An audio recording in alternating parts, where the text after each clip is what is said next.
आज हम आपको इस वीडियो में समष्टि अर्थशास्त्र मैक्रो इकोनॉमिक्स के विषय में बताएंगे। मैक्रो इकोनॉमिक्स के विषय में अब आप देखिए, मैक्रो इकोनॉमिक्स समष्टि अर्थशास्त्र। समष्टि अर्थशास्त्र में अर्थशास्त्र की पहले मूल अवधारणाओं के विषय में बताएंगे। समष्टि अर्थशास्त्र व्यापक रूप में होता है और माइक्रो इकोनॉमिक्स और माइक्रो इकोनॉमिक्स, व्यष्टि अर्थशास्त्र और समष्टि अर्थशास्त्र। व्यष्टि अर्थशास्त्र में किसी एक व्यक्ति, एक चीज, एक व्यक्ति की मांग, एक व्यक्ति की पूर्ति के विषय में अध्ययन किया जाता है, जबकि समष्टि अर्थशास्त्र में संपूर्ण मांग, संपूर्ण उत्पादन और संपूर्ण पूर्ति का अध्ययन किया जाता है। अब व्यष्टि अर्थशास्त्र का समष्टि अर्थशास्त्र पर किस प्रकार से असर पड़ता है? अगर एक व्यक्ति क्या करता है, एक व्यक्ति कमाएगा तो बचत करेगा, बचत करेगा तो बचत बढ़ेगी जिससे मांग कम होगी। भाई वो पैसा अगर बचाएगा तो मांग कम करेगा, जनरल सी बात है। अगर मांग कम करेगा तो मांग कम हो जाएगी, मांग कम हो जाएगी तो जो दुकानों में सामान है उसका स्टॉक बढ़ जाएगा, उसका स्टॉक बढ़ेगा तो फिर सामान जो है कम, उत्पादन कम होगा, उत्पादन के ऊपर जाएगा, उत्पादन क्या हो जाएगा? कम हो जाएगा। उत्पादन कम हो जाएगा तो तुरंत उसका असर कंपनी को नुकसान होगा। कंपनी उत्पादन कम करेगी तो बेरोजगारी की स्थिति उत्पन्न हो जाएगी। इस प्रकार से हम अर्थशास्त्र में पहले समग्र मांग पर आते हैं। समग्र मांग में 4 बिंदु आते हैं: उपभोक्ता वस्तु, पूंजीगत वस्तु, अंतिम वस्तु और मध्यवर्ती वस्तु। पहले उपभोक्ता वस्तु पर आते हैं। जो वस्तुएं बिना लाभ के लिए प्रयोग की जाती हैं, जिन वस्तुओं का उत्पादन बगैर लाभ के लिए किया जाता है, इसमें 4 प्रकार की वस्तुएं आती हैं। टिकाऊ वस्तु, जैसे आपका टीवी हुआ, फ्रिज हुआ, कूलर हुआ, ये सब आपके टिकाऊ वस्तु में आते हैं। उसके बाद अर्ध टिकाऊ वस्तु आती है, बल्ब है, ट्यूबलाइट है, इत्यादि चीज़ें जो अर्ध टिकाऊ हैं।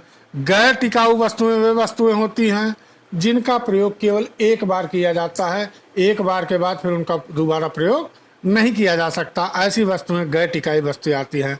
उसके बाद चौथा आता है सेवाएं। सेवाओं में टीचर, डॉक्टर, एडवोकेट, इतने जो ये लोग होते हैं, ये सेवाओं में आती हैं। इस प्रकार से ये उपभोक्ता वस्तु हो गई। पूंजीगत वस्तु जो अधिक उत्पादन के लिए, लाभ के लिए प्रयुक्त हों। जो अधिक उत्पादन पूंजी जो व्यक्ति रखता है या जो समाज में जितने लोग हैं, जब समग्र उत्पादन होता है तो पूंजीगत वस्तुओं का प्रयोग अधिक उत्पादन के लिए किया जाता है, जो लाभ के लिए होता है। उसके बाद अंतिम वस्तु आती है। अंतिम वस्तु वो होती है जो अंतिम उपभोक्ता के लिए प्रयुक्त की जाती है, उपभोक्ता के लिए अंतिम हो। और मध्यवर्ती वस्तु जो उत्पादन प्रक्रिया में लगी हो। लेकिन इन दोनों के बीच थोड़ा सा डिफरेंस है। एक ही वस्तु मध्यवर्ती भी हो सकती है और अंतिम वस्तु भी हो सकती है। जैसे आपने कोई चीज़ लिया, चीनी लिया, चीनी हमारे लिए क्या है? अंतिम वस्तु है। व्यक्ति के लिए क्या है? अंतिम वस्तु है। लेकिन किसी जूस बनाने वाली कंपनी के लिए या बिस्किट बनाने वाली कंपनी के लिए या जो मीठे से वस्तुएं बनती हैं, जो वस्तुएं मीठी होती हैं, उनके लिए वो क्या है? मध्यवर्ती है। जो वो, क्योंकि वो चीनी ले जाके उत्पादन प्रक्रिया में लगा देगा, इसलिए ऐसी वस्तुओं को मध्यवर्ती वस्तु कहते हैं। और अंतिम जो है, अंतिम प्रयोग के लिए, जब वही सामान अंतिम प्रयोग के लिए आ जाता है। जैसे बेसन से पकौड़ी बनाया, पकौड़ी लोग खाते हैं, हंसिए मत। पकौड़ी जो है बन गई, पकौड़ी क्या हो गई? अंतिम वस्तु हो गई। लेकिन वही पकौड़ी से अगर सब्जी बनाना है तो वो पकौड़ी क्या हो जाएगी? मध्यवर्ती वस्तु हो जाएगी। उसके बाद उससे पकौड़ी बनाया जाएगा। उसके बाद नेक्स्ट चैप्टर में आता है, नेक्स्ट स्टैंजाज में आते हैं निवेश। निवेश 2 प्रकार के होते हैं: स्थिर निवेश, माल सूची निवेश। स्थिर निवेश, जैसे आपने कोई कंपनी लगाई, कंपनी लगाने के बाद आपने, मान लीजिए किसी चीज़ की कंपनी लगाई, आप सपोज दैट पेपर प्रिंटिंग की मशीन लगाई, तो मान लीजिए आपने एक मशीन लगाई 1 लाख रुपए की। कितने की लगाई? 1 लाख रुपए की लगाई। 1 लाख रुपए का मशीन जो आपने लगाया वो क्या हो गया? स्थिर निवेश हो गया। लेकिन उसके साथ आप पेपर,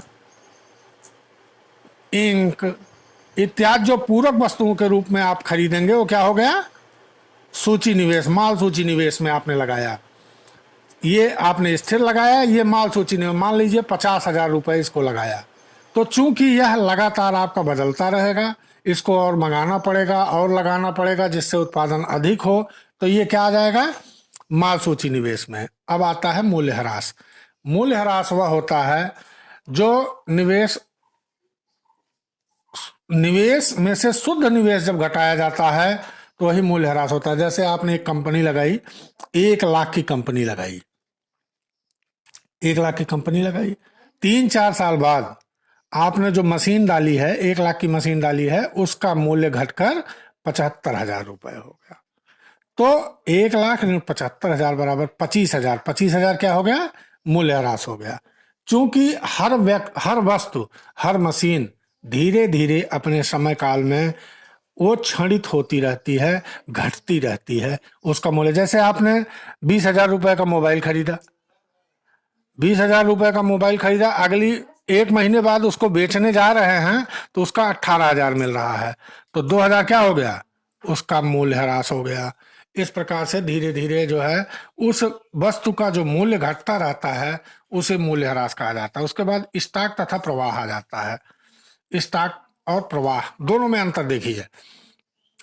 स्टॉक प्रवाह के 2 बिंदु हैं, निश्चित बिंदु और प्रवाह बिंदु। निश्चित बिंदु है जो वस्तु को स्टॉक में रखा गया है अधिक उत्पादन के लिए। जब अधिक उत्पादन करना हो और उस वस्तु को रखा जाए तो उसे निश्चित बिंदु कहते हैं। और प्रवाह बिंदु होता है जो उत्पादन प्रक्रिया में लगा हो। जैसे इसको आपको इस तरह समझा देते हैं कि दिल्ली से मथुरा की दूरी या दिल्ली से बरेली की दूरी 300 किलोमीटर। ये 300 किलोमीटर एक निश्चित बिंदु है। लेकिन अगर एक व्यक्ति 100 किलोमीटर प्रति घंटे की रफ्तार से दिल्ली के लिए जा रहा है, वो हमेशा एक ही स्पीड में जा रहा है, तो 3 घंटे लगेंगे उसको दिल्ली से बरेली पहुंचने में। तो ये क्या हो गया? ये 3 घंटे का समय जो लगातार चल रहा है, ये क्या हो गया? प्रवाह हो गया। और 300 किलोमीटर एक निश्चित बिंदु है। इसी प्रकार से जब उत्पादन की वस्तुएं स्टॉक में रखी जाती हैं तो जो स्टॉक में रखी गई है वो निश्चित बिंदु है, और जो उत्पादन प्रक्रिया में लगी है वो प्रवाह बिंदु है। आय का प्रवाह, चक्रीय प्रवाह 2 भागों में होता है, मौद्रिक प्रवाह, वास्तविक प्रवाह। आपके सेक्टर हैं जो इकोनॉमिक्स के सेक्टर हैं, परिवार क्षेत्र, उत्पादक क्षेत्र, सरकारी क्षेत्र और विदेशी क्षेत्र। इसको जब हम लाते हैं तो एक परिवार है और एक उत्पादक है। चूंकि यही 2 सेक्टर आपको पढ़ाए जाएंगे, एक ये तीसरा सेक्टर पढ़ाया जाएगा, इससे कोई मतलब नहीं है। ये 4 प्रवाह इसलिए बता दिए।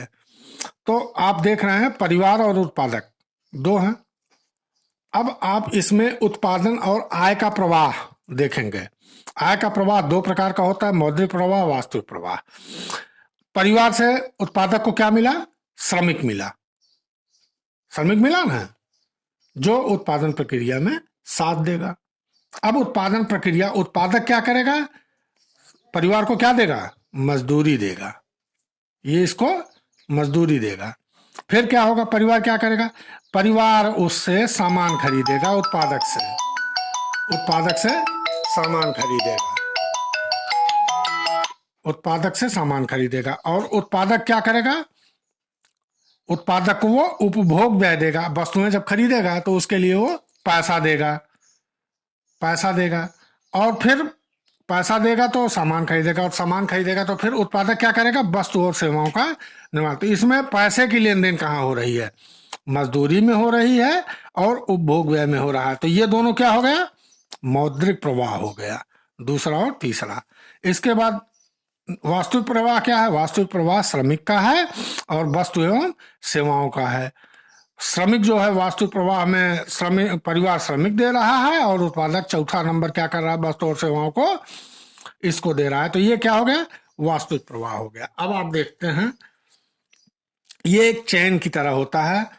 इसमें गवर्नमेंट का काम क्या होता है, जैसे ये एच लिख दिए, ये क्या हो गया, परिवार हो गया, और पी से प्रोडक्शन हो गया। ये एक पाइप नली की तरह होता है। इसमें जब यह उत्पादन करता है परिवार प्रोडक्शन देता है, पैसा दे, ये श्रमिक देता है, तो फिर ये उत्पादन करता है, उसके बाद पैसे का लेन देन होता है। प्रोडक्शन ने इसको 1,000 रुपए दिया, परिवार को, श्रमिक को 1,000 रुपए दिया, तो ये क्या करेगा, 200 रुपए की बचत कर लेगा और फिर 800 रुपए प्रोडक्शन को भेजेगा, 800 रुपए प्रोडक्शन को भेजेगा।